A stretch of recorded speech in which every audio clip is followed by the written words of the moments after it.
नमस्कार, ये आकाशवाणी पटना है। अब आप रचना सहाय से प्रादेशिक समाचार सुनिए। पहले मुख्य समाचार। प्रधानमंत्री नरेंद्र मोदी भुवनेश्वर में आज 18वें प्रवासी भारतीय दिवस सम्मेलन का औपचारिक उद्घाटन करेंगे। स्वास्थ्य मंत्री मंगल पांडेय ने कहा, सिवान, झंझारपुर और महुआ में इस वर्ष होगी मेडिकल कॉलेज अस्पताल की शुरुआत। प्रदेश में बर्फीली पछुआ हवा और घने कोहरे के चलते जनजीवन प्रभावित। मौसम विभाग का अगले 3 दिन तक न्यूनतम तापमान में और गिरावट का पूर्वानुमान। और पटना, रोहतास, सिवान समेत 5 जिलों में 16 जनवरी से नियोजन मेले का आयोजन होगा। अब समाचार विस्तार से। प्रधानमंत्री नरेंद्र मोदी भुवनेश्वर में आज 18वें प्रवासी भारतीय दिवस सम्मेलन का औपचारिक उद्घाटन करेंगे। प्रवासी भारतीय दिवस सम्मेलन केंद्र सरकार का एक महत्वपूर्ण कार्यक्रम है। ये सम्मेलन भारतीय मूल के लोगों को एक दूसरे से जोड़ने का एक मंच प्रदान करता है। इस सम्मेलन का विषय है विकसित भारत में प्रवासी भारतीयों का योगदान। 50 से अधिक देशों के भारतीय मूल के सदस्य इस सम्मेलन में भागीदारी कर रहे हैं। और ब्यौरा हमारे संवाददाता से। प्रवासी भारतीय दिवस सम्मेलन का उद्घाटन करने के बाद प्रधानमंत्री नरेंद्र मोदी प्रवासी भारतीय एक्सप्रेस की उद्घाटन यात्रा को भी वर्चुअली हरी झंडी दिखाएंगे। ये भारतीय प्रवासियों के लिए एक विशेष पर्यटक ट्रेन है। प्रवासी तीर्थ दर्शन योजना के तहत संचालित ये ट्रेन दिल्ली के निजामुद्दीन रेलवे स्टेशन से रवाना होगी और 3 सप्ताह की अवधि के लिए भारत में पर्यटन और धार्मिक महत्व के कई स्थलों की यात्रा करेगी। सम्मेलन के उद्घाटन के दौरान प्रधानमंत्री विभिन्न प्रदर्शनियों का भी दौरा करेंगे। राष्ट्रपति द्रौपदी मुर्मू भी कल सम्मेलन के समापन समारोह में भाग लेने के लिए आज भुवनेश्वर पहुंचने वाली है। राष्ट्रपति विभिन्न क्षेत्रों में अपनी उपलब्धियों के मान्यता देने के लिए प्रवासी भारतीय समुदाय के सदस्यों को प्रवासी भारतीय सम्मान प्रदान करेंगे। आकाशवाणी समाचार, भुवनेश्वर। स्वास्थ्य मंत्री मंगल पांडेय ने कहा है कि सिवान, झंझारपुर और महुआ में मेडिकल कॉलेज अस्पताल की शुरुआत इसी साल हो जाएगी। इन तीनों मेडिकल कॉलेजों के निर्माण की प्रक्रिया अंतिम चरण में है। उन्होंने कहा कि शैक्षणिक गतिविधियों के संचालन के लिए राष्ट्रीय चिकित्सा परिषद NMC से अनुमति मिलने के बाद 500 बेड क्षमता वाले मेडिकल कॉलेज अस्पतालों में 120 सीटों पर नामांकन होगा।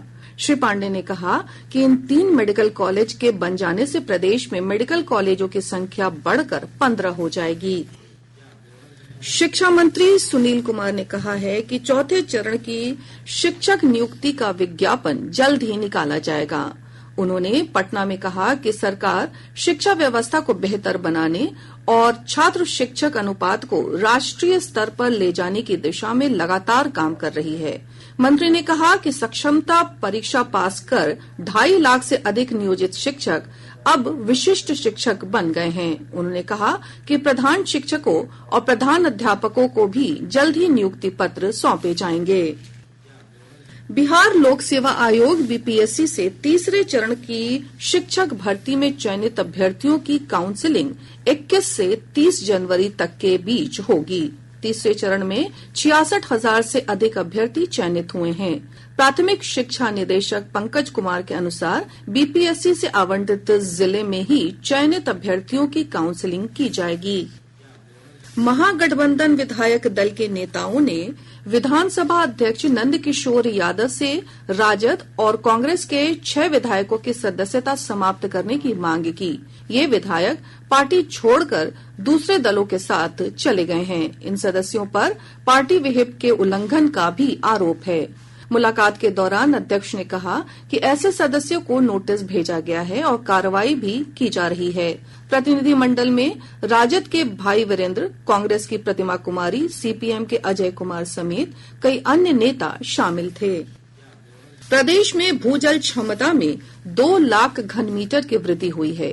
केंद्र सरकार की वार्षिक भूजल रिपोर्ट 2024 के अनुसार भूजल क्षमता में वृद्धि से प्रदेश का भूजल 2 से 10 मीटर तक ऊपर आ गया है।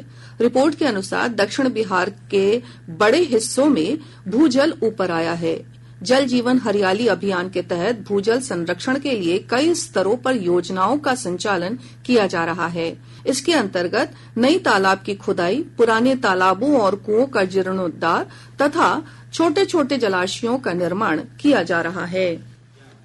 सूचना और प्रसारण मंत्री अश्विनी वैष्णव ने नई दिल्ली में महाकुंभ 2025 को समर्पित आकाशवाणी और दूरदर्शन के लिए विशेष गीत का लोकार्पण किया। एक रिपोर्ट।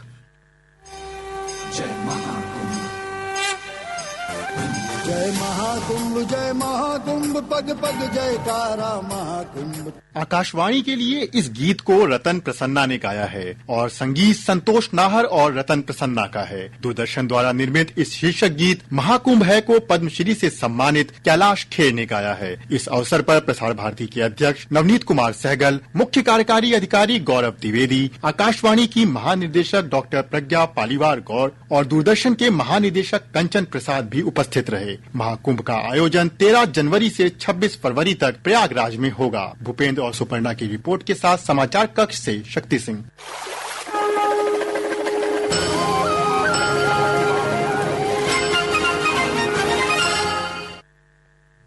गौरतलब है कि उत्तर प्रदेश के प्रयागराज में 13 जनवरी से महाकुंभ की शुरुआत हो रही है। महाकुंभ 26 फरवरी महाशिवरात्रि को संपन्न होगा।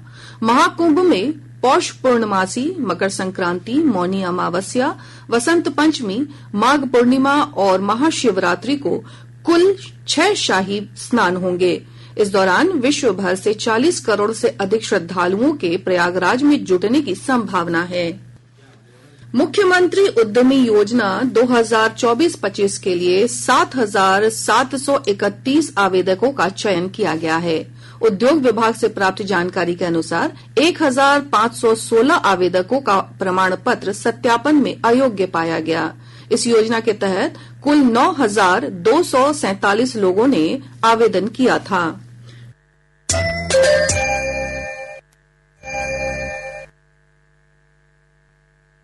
प्रादेशिक समाचार आप आकाशवाणी पटना से सुन रहे हैं। ताजा समाचारों के लिए आप हमारे एक्स हैंडल AIR_news_पटना पर जा सकते हैं। प्रदेश में बर्फीली पछुआ हवा और घने कोहरे के चलते जनजीवन प्रभावित हो रहा है। मौसम विभाग के अनुसार अगले 2 दिन के दौरान उत्तरी पछुआ हवा का प्रभाव बढ़ने से न्यूनतम तापमान में 3 डिग्री सेल्सियस तक की कमी आने की संभावना है। हालांकि पछुआ हवा की तेजी से कोहरे की सघनता में कमी आने के आसार हैं।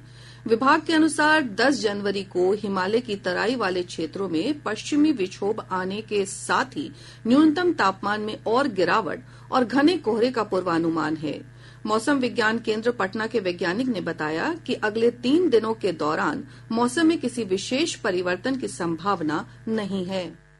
मौसम विश्लेषण के अनुसार अगले 3 दिनों के दौरान राज्य के न्यूनतम तापमान में कोई विशेष परिवर्तन नहीं होने की संभावना है। तत्पश्चात अगले 2 दिनों के दौरान न्यूनतम तापमान में 2 से 3 डिग्री सेंटीग्रेड की वृद्धि होने का पूर्वानुमान है। इधर 9 डिग्री सेल्सियस न्यूनतम तापमान के साथ छपरा लगातार चौथे दिन राज्य का सबसे ठंडा स्थान बना रहा। पटना समेत अन्य जिलों का न्यूनतम तापमान 10 डिग्री सेल्सियस से ऊपर रिकॉर्ड किया गया। इधर घने कोहरे के कारण सड़क, रेल और हवाई यातायात प्रभावित हुआ है। पूर्व मध्य रेलवे के मुख्य जनसंपर्क अधिकारी सरस्वती चंद्र ने बताया कि घने कोहरे के कारण पटना अहमदाबाद, दरभंगा अहमदाबाद तथा भागलपुर गांधीधाम साप्ताहिक ट्रेनों का परिचालन रद्द कर दिया गया है। ये ट्रेन 15 जनवरी से 28 फरवरी तक अलग अलग तिथियों पर रद्द रहेंगी। वहीं कई ट्रेनों को परिवर्तित समय से चलाया जा रहा है। इस बीच कल पटना एयरपोर्ट पर विमानों का परिचालन भी प्रभावित रहा। कई विमानों ने निर्धारित समय से देर से उड़ान भरी। वहीं दरभंगा हवाई अड्डे से कल मात्र एक विमान ने उड़ान भरी। ठंड के कारण किशनगंज, शेखपुरा, अररिया, जहानाबाद और सुपौल जिला प्रशासन ने सभी सरकारी और निजी विद्यालयों में कक्षा 1 से 8 तक वर्ग संचालन पर 11 जनवरी तक रोक लगा दी है। इस अवधि में आंगनबाड़ी केंद्र भी बंद रहेंगे। प्रदेश के विभिन्न जिलों में 16 जनवरी से नियोजन मेला का शुरुआत होगी। श्रम संसाधन विभाग से प्राप्त जानकारी के अनुसार पहले चरण के तहत पटना में 16 जनवरी, देहरी ऑन सोन में 17 जनवरी, सिवान में 18 जनवरी, भागलपुर में 20 जनवरी और सुपौल में 21 जनवरी को मेले का आयोजन होगा। ये मेला राजकीय ITI में आयोजित किया जाएगा। इसमें NIC पोर्टल पर निबंधित अभ्यर्थी सहित नए युवा भी भाग ले सकेंगे। पटना जिला प्रशासन ने गणतंत्र दिवस समारोह को देखते हुए ऐतिहासिक गांधी मैदान को कल से 25 जनवरी तक आम लोगों के लिए बंद कर दिया है। जिला प्रशासन की ओर से जारी निर्देश में कहा गया है कि गांधी मैदान में सुबह शाम टहलने वाले लोगों का भी प्रवेश प्रतिबंधित कर दिया गया है। गांधी मैदान को 26 जनवरी की सुबह आम लोगों के लिए खोला जाएगा। पटना हवाई अड्डे से 15 जनवरी से गुवाहाटी और भुवनेश्वर के लिए सीधी विमान सेवा शुरू होगी। पटना हवाई अड्डा प्रशासन से प्राप्त जानकारी के अनुसार हैदराबाद और बेंगलुरु के लिए भी 2-2 फ्लाइट 15 जनवरी से शुरू होगी। राजद के वरिष्ठ नेता तेजस्वी प्रसाद यादव ने कहा है कि इंडिया गठबंधन सिर्फ 2024 के लोकसभा चुनाव के लिए बना था। आज बक्सर में संवाददाताओं से बातचीत में श्री यादव ने कहा कि गठबंधन का एकमात्र उद्देश्य भाजपा को हराना था और ये गठबंधन उसी लक्ष्य तक सीमित है। उन्होंने कहा कि दिल्ली विधानसभा चुनाव पर उनकी पार्टी ने अभी तक कोई फैसला नहीं किया है। गोवा में आयोजित महिला अंडर 23 T20 ट्रॉफी के बीच मैच में बिहार ने सौराष्ट्र को 20 रन से हरा दिया। बिहार की टीम ने पहले बल्लेबाजी करते हुए निर्धारित ओवर में 120 रन बनाए। जवाब में सौराष्ट्र की टीम 6 विकेट पर 103 रन ही बना सकी। इधर बंगलुरु के अलूर क्रिकेट स्टेडियम में खेले गए महिला अंडर 19 एक दिवसीय ट्रॉफी मैच में बिहार ने मेघालय को 58 रन से पराजित किया। बेगूसराय जिले के बलिया थाना क्षेत्र के तुलसी टोल स्थित पहाड़पुर बहियार गांव में जमीन विवाद में 2 पक्षों के बीच मारपीट हुई। इस मामले में पुलिस ने 7 लोगों को गिरफ्तार किया है। समस्तीपुर पुलिस ने STF के सहयोग से सराय रंजन थाना क्षेत्र के खेतापुर धर्मपुर गांव से कुख्यात अपराधी वीरेंद्र सदा को गिरफ्तार किया है। अपराधी के पास से एक देशी पिस्तौल और कारतूस समेत अन्य आपत्तिजनक सामान बरामद किए हैं। किशनगंज के पौवाखाली थाना में पुलिस ने 5000 लीटर से अधिक विदेशी शराब को जब्त कर इसे नष्ट कराया। वहीं कटिहार थाना क्षेत्र के ड्राइवर टोला स्थित रेलवे केबिन के पास से पुलिस ने भारी मात्रा में विदेशी शराब बरामद की है। सदर SDPO अभिजीत कुमार सिंह ने बताया कि शराब को झाड़ी में छिपाकर रखा गया था। और अब पटना से प्रकाशित प्रमुख समाचार पत्रों की सुर्खियां। आज के सभी समाचार पत्रों ने अलग अलग खबरों को अपनी सुर्खी बनाई है। हिन्दुस्तान ने मुख्यमंत्री नीतीश कुमार के सारण जिले की यात्रा को प्रमुखता से प्रकाशित करते हुए लिखा है, छपरा में मेडिकल कॉलेज और अस्पताल शुरू। दैनिक जागरण एक देश एक चुनाव के मुद्दे पर गठित संसदीय समिति की बैठक पर लिखता है, JPC की पहली बैठक में ही रार। दैनिक भास्कर की सुर्खी है, बिहार में मंत्रिमंडल का विस्तार, 15 जनवरी के बाद संभव भाजपा के 4 मंत्री होंगे। और अब अंत में मुख्य समाचार एक बार फिर। प्रधानमंत्री नरेंद्र मोदी भुवनेश्वर में आज 18वें प्रवासी भारतीय दिवस सम्मेलन का औपचारिक उद्घाटन करेंगे। स्वास्थ्य मंत्री मंगल पांडे ने कहा, सिवान, झंझारपुर और महुआ में इस वर्ष होगी मेडिकल कॉलेज अस्पताल की शुरुआत। प्रदेश में बर्फीली पछुआ हवा और घने कोहरे के चलते जनजीवन प्रभावित। मौसम विभाग का अगले 3 दिन तक न्यूनतम तापमान में और गिरावट का पूर्वानुमान। और पटना, रोहतास, सिवान समेत 5 जिलों में 16 जनवरी से नियोजन मेले का आयोजन होगा। इसके साथ ही आकाशवाणी पटना से प्रसारित प्रादेशिक समाचार का ये अंक समाप्त हुआ। आकाशवाणी पटना से अगला समाचार बुलेटिन दोपहर बाद 3:10 पर प्रसारित किया जाएगा।